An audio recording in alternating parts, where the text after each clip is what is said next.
नोटबंदी के समय ये लोग कहते थे कि देश में जितना काला धन है वो खत्म हो जाएगा। इस सज्जन को क्या तकलीफ है भाई? लेकिन वहां पर भी गरीब आदमी को लाइन में लगना पड़ गया, दिन दिन भर लगा रहता था। देश की अर्थव्यवस्था खराब हो गई। ये बड़ी अच्छी बात कही आप। उसके बाद अभी भी काला धन लोगों के घरों से निकलता है। बात तो सही है। राम राम साहब। अरे मजाक। आज इस सभा के सम्मानित अध्यक्ष जी, यहाँ पर उपस्थित समाजवादी पार्टी के जिलाध्यक्ष एडवोकेट शिवराज सिंह जी, यहाँ के विधायक श्री मुकेश वर्मा जी, पार्टी के पूर्व एमएलसी डॉक्टर दिलीप यादव जी, तो रुको जरा, सब्र करो। पार्टी की महासचिव Meena Rajput ji, doctor PS Yadav, pro chancellor JS university, Indravati ji, अबे जल्दी बोल, कल सुबह पनवेल निकलना। रविंद्र सिंह यादव जी, राजीव बघेल जी, महेश प्रधान जी, कैलाश प्रधान जी,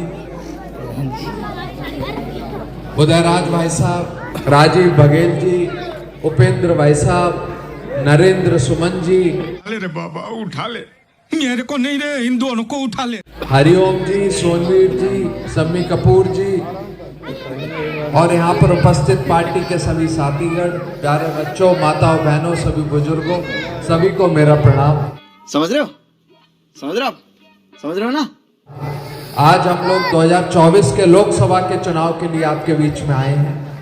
हमारे मतलब मैं आपसे ये बताना चाहता हूं, पिछले 10 साल से भारतीय जनता पार्टी की सरकार इस देश में चल रही है और जब चुनाव आते हैं भाजपा वाले झूठ बोलना चालू करते हैं और सरकार बना लेते हैं। ए दादागिरी मत कर। 2014 में याद होगा, इन लोगों ने कहा कि देश के बाहर जो रुपया है उसको वापस ले आएंगे और उसके बाद 2019 का चुनाव आया, तब ये लोग कहने लग गए कि महिलाओं को सिलेंडर देने का काम करेंगे, चूल्हा देने का काम करेंगे। वहां पर भी ये लोग फेल हो गए, महिलाओं को ना चूल्हा दिया ना सिलेंडर दिया। विधानसभा का चुनाव उत्तर प्रदेश के अंदर आता है, ये लोग कहते हैं हम त्योहार पर फ्री सिलेंडर देने का काम करेंगे, वहां पर भी ये सिलेंडर नहीं दे पाए। अरे बाप रे, ये तो धोती खोल रहा है।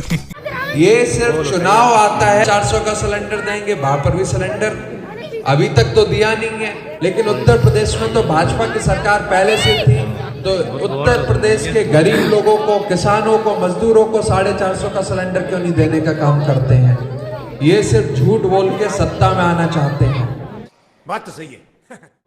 आपको ये भी याद होगा, ये लोग कहते थे हमने 2 करोड़ लोगों को हर साल नौकरी देने का काम करा है। 10 साल में अगर 2 करोड़ लोगों को हर साल नौकरी दी है तो 20 करोड़ लोगों को अभी तक नौकरी देने का काम ये भाजपा के लोग कर चुके हैं। इसका मतलब हर घर से हर एक आदमी को नौकरी मिल गई होती है, एक आदमी को हर घर से। लेकिन ऐसा नहीं हुआ। आज की डेट में नौकरियां है ही नहीं, सरकारी नौकरियां निकलती नहीं है।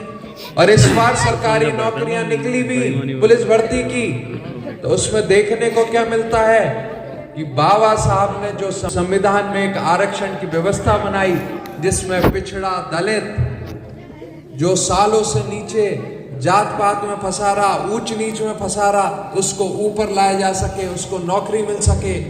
तो जब ये नौकरियां निकली तब हम लोगों ने देखा कि 50% से कम में पिछड़ा और दलित है, और 50% से ज्यादा में कौन है? जनरल वाला और ईडब्ल्यूएस वाला।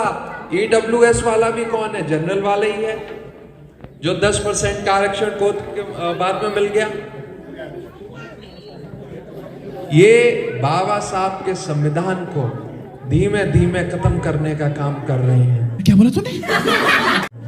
आज की तारीख में टीचरों की नौकरियां निकलती हैं, कई सरकारी कुछ नौकरियां निकली, जिनमें हम लोगों ने ये भी देखा कि ईडब्ल्यूएस जनरल कोटा की 10-10 सीटें निकल गईं और पिछड़ों की 0 निकली, दलितों की 0 निकली, शेड्यूल कास्ट की। ये भाजपा के समय में हुआ है। और पिछले प्रचार प्रसार भी कर रहे हैं। आपने कई बार सुना होगा, समाजवादी पार्टी के राष्ट्रीय अध्यक्ष श्री अखिलेश यादव भी लगातार कह रहे हैं पीडीए ही एनडीए को हराने का काम करेगा, पिछड़ा, दलित, अल्पसंख्यक, क्योंकि भाजपा की कथनी और करनी में बहुत अंतर है। भाजपा की सरकार पिछड़ों और दलितों के वोट से ही बनी, लेकिन उनको कुछ देने का काम नहीं करा। विकास के काम भी पूरे तरीके से रुक गए। हमारे जिले में फिरोजाबाद में आपको ध्यान होगा, जब अखिलेश यादव जी आते थे तो हजारों करोड़ की सौगात कुछ ना कुछ इस जिले में आकर देकर जाते थे। मुख्यमंत्री की घोषणा होकर जाती थी, शिलान्यास होते थे, उद्घाटन होते थे।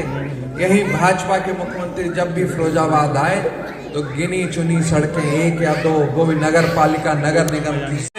बिहार का भी देखा है, बिहार में जाति वाइज जनगणना करवाई गई, वहां पे पता चला पिछड़ा दलित की आबादी 80%।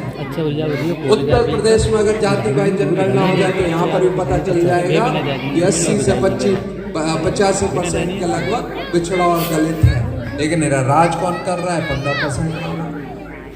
आप लोगों से ये भी कहना चाहते हैं, समाजवादी पार्टी के राष्ट्रीय अध्यक्ष लगातार कह रहे हैं और जो वो कहते हैं करके दिखाते हैं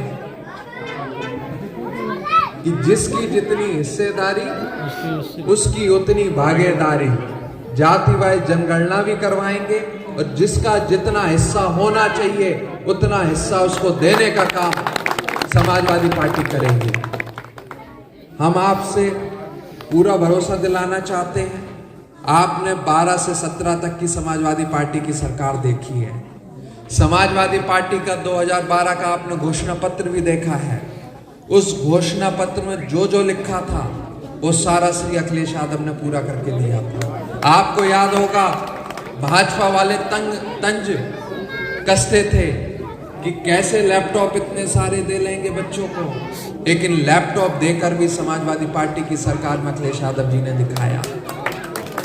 लैपटॉप दिया गया, कभी किसी की जाति नहीं पूछी गई। ये बड़ी अच्छी बात कही आप। जो पास हो गया उसको लैपटॉप देने का काम कर दिया।